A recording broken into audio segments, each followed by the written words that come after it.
এখন আমি চিন্তা করছি ধরেন আমরা যদি 1300 টাকাটারে এটারে আরেকটু প্লাস করে আমরা 700 টাকা করে 1400 টাকা দুইটা প্যাকেট করি, একটা যদি রমজানে দেই আর একটা ইনশাআল্লাহ যদি দিই।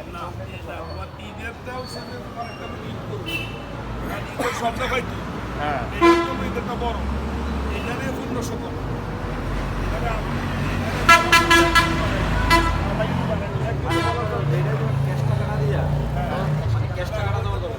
টাকা দেওয়ার দরকার নেই। ভাই মুরগি কম বেশি দেবো তো। আমি বলি মনে করেন যে যদি 100 লোকের দেয় মনে করেন এই আর 100 মুরগি দিয়ে দিবে মুরগি মারা গেলে যেদিন দিবা সেদিনের পরে যদি ঈদরা না হয়, হ্যাঁ, হ্যাঁ। জামালা রাইট। তবে ক্যাশ টাকাটার ব্যাপারে আমার একটু পক্ষপাতিত্ব এই কারণে দেখা গেছে 300 টাকা আপনি মুরগির জন্য দিলেন, 300 টাকা তার অন্য একটা প্রয়োজন এসে লাগাইতে গরুর গোশত কিনতে পারে ভাই, গরু কেটে লাগে আর কিনতে পারে।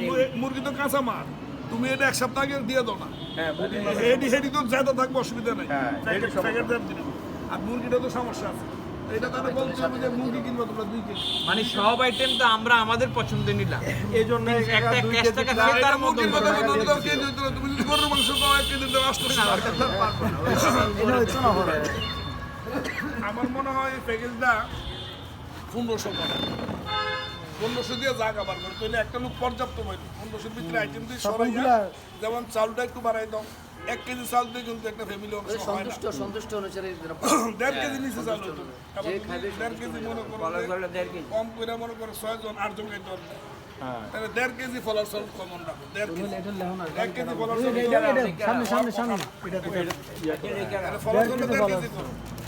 আর মুরগিটা 300 টাকায় 2 কেজি হয়,